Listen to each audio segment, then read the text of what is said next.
Question number 13 ऊपर एक बार अच्छे से पढ़ ले क्या लिखा हुआ है। यहाँ पे प्रूव करने के लिए नहीं लिखा है। कभी आप लेफ्ट हैंड साइड लें और राइट हैंड साइड प्रूव करने के चक्कर में बैठे रहें बेटे। यहाँ पे राइट हैंड साइड प्रूव नहीं होगी। ऊपर क्या लिखा है, सॉल्व द फॉलोइंग इक्वेशन। यहाँ पे एक इक्वेशन दे रखी है, इसे सॉल्व करना है, यानी कि आपको x की वैल्यू बतानी है। आप ऐसा ना करें कि कभी लेफ्ट हैंड साइड ले ले और राइट हैंड साइड हम प्रूव करते रह जाएं बेटे। इसमें ऐसा कुछ प्रूव होगा नहीं।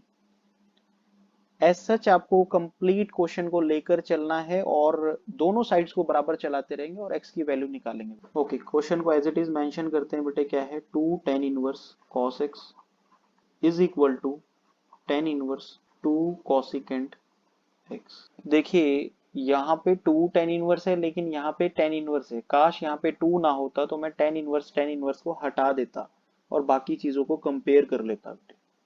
लेकिन यहाँ पे तो 2 tan इनवर्स है, तो बेटे कहीं ना कहीं एक फॉर्मूला लगाना चाहिए मुझे। 2 tan इनवर्स को कन्वर्ट करना चाहिए tan इनवर्स में।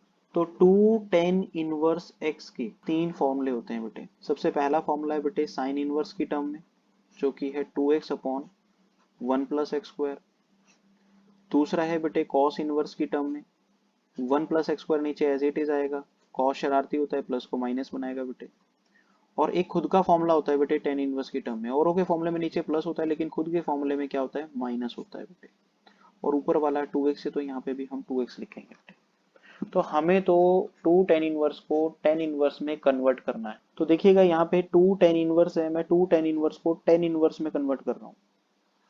2 टेन इनवर्स को टेन इनवर्स बनाएंगे तो आपको क्या लिखना है यहाँ पे, 2x twice of x। x हमारा क्या है, cos x है बेटे, divided by 1 minus x square. तो 1 माइनस एक्स का स्क्वायर यानी कि cos square x, that is equal to tan inverse 2 cosecant x।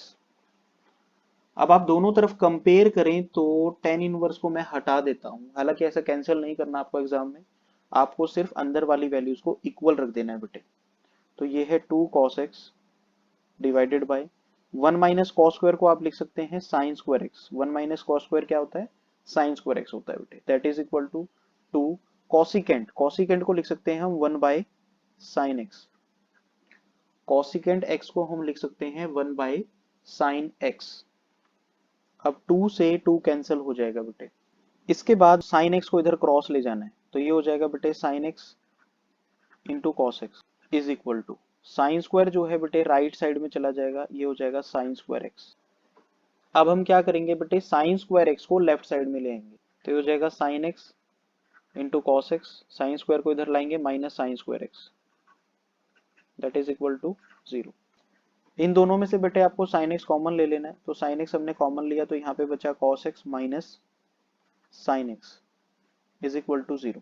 अब देखिए बेटे, दो फैक्टर की मल्टीप्लाई 0 के बराबर आ रही है, या तो पहला फैक्टर 0 होगा या फिर दूसरा फैक्टर 0 होगा। तो या तो हम पहले फैक्टर को 0 के इक्वल रखेंगे बेटे, या फिर दूसरे फैक्टर को cos x minus sine x is equal to 0। अगर मैं पहले फैक्टर को 0 के इक्वल रखता हूं तो यहाँ से x की वैल्यू आएगी बेटे 0। और यहाँ से दूसरे वाले अगर फैक्टर को 0 के बराबर रखता हूं तो cos x is equal to sine x आएगा बेटे यहाँ से। और याद रखिएगा cos x और sin x कब बराबर होते हैं, जब x की वैल्यू पाई बाय 4 होती है। cos थीटा और sin थीटा कब बराबर होते हैं बेटे, जब x की वैल्यू पाई बाय 4 होती है। ठीक है, तो इसका डायरेक्ट सॉल्यूशन याद रख लीजिएगा। अब देखिए, आंसर निकालने के बाद भी थोड़ा सा सोचना पड़ता है, हो सकता है कोई वैल्यू इसमें एप्लीकेबल ना हो। तो हम क्या करते हैं बेटे, चेक करते हैं x is equal to 0, this should be the solution और नॉट। इसके लिए हमें थोड़ा चेक करना पड़ेगा बेटे। यहाँ पे x की जगह आपको 0 पुटअप करना होगा, और राइट साइड में भी x की जगह 0 पुटअप करना होगा बेटे। अगर इससे इक्वेशन सेटिस्फाई रहती है तो ये हमारा आंसर होगा, अदरवाइज ये हमारा आंसर नहीं होगा बेटे। और इसी तरीके से x is equal to pi by 4 को आपको पुट करके देखना है बेटे। अगर ये इसे सेटिस्फाई करता है तो x is equal to pi by 4 हमारा सोल्यूशन होगा, नहीं तो नहीं होगा। ओके, तो बेटे इसे पुट करके देखेंगे हम। 0 पुटअप करेंगे तो यहाँ पे cos 0 होगा बेटे, cos 0 होता है 1, tan इनवर्स 1 बेटे पाई बाय 4 होगा, और ये कैंसिल होगा तो पाई बाय 2 पे। इसी तरीके से बेटे यहाँ पे x की जगह हम 0 पुटअप करेंगे, कॉसिकेंट 0 नीचे आएगा, साइन 0 होगा बेटे। साइन 0 क्या होता है, 0 होता है। ये बन जाएगा बेटे नॉट डिफाइंड, इन्फिनिटी हो जाएगा बेटे। और इन्फिनिटी होता है टेन इनवर्स इन्फिनिटी, ये बनेगा बेटे पाई बाय 2। तो ये सेटिस्फाई कर रहा है बेटे, दोनों वैल्यू सेटिस्फाई कर रही है। आपको जस्ट क्या करना होगा, जो भी एक्स की वैल्यूज आएंगी ना, हो सकता है कई बार ये सेटिस्फाई नहीं करती है बेटे, तो आपको एक बार पुट करके जरूर देखना है दोनों तरफ, दोनों तरफ पुट करके देखें, अगर दोनों साइड इक्वल आती हैं that means this is the solution, otherwise it is not applicable. अच्छा, एक छोटी सी बात और नोट कर लीजिएगा बेटे, देखिए कई बच्चे हो सकता है ना कि यहाँ पे 2 से 2 तो कैंसिल किया, कईयों को ये भी नजर आ रहा होगा कि सर साइन एक्स से एक साइन एक्स कैंसिल कर देते हैं।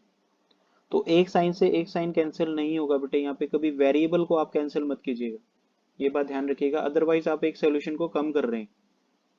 अगर आप साइन से साइन कैंसिल कर देंगे ना, एक साइन से साइन, तो ये साइन 2 से 2 कैंसिल कर सकते हो क्योंकि 2 कांस्टेंट है, लेकिन साइन एक्स से साइन एक्स अगर कैंसिल करेंगे ना तो आप वेरिएबल को खत्म कर रहे हो, इससे क्या होगा कि आपका एक सोल्यूशन कम हो जा रहा है बेटे। तो ऐसा कभी ना करें, कभी वेरिएबल को दोनों तरफ नहीं काटना चाहिए बेटे।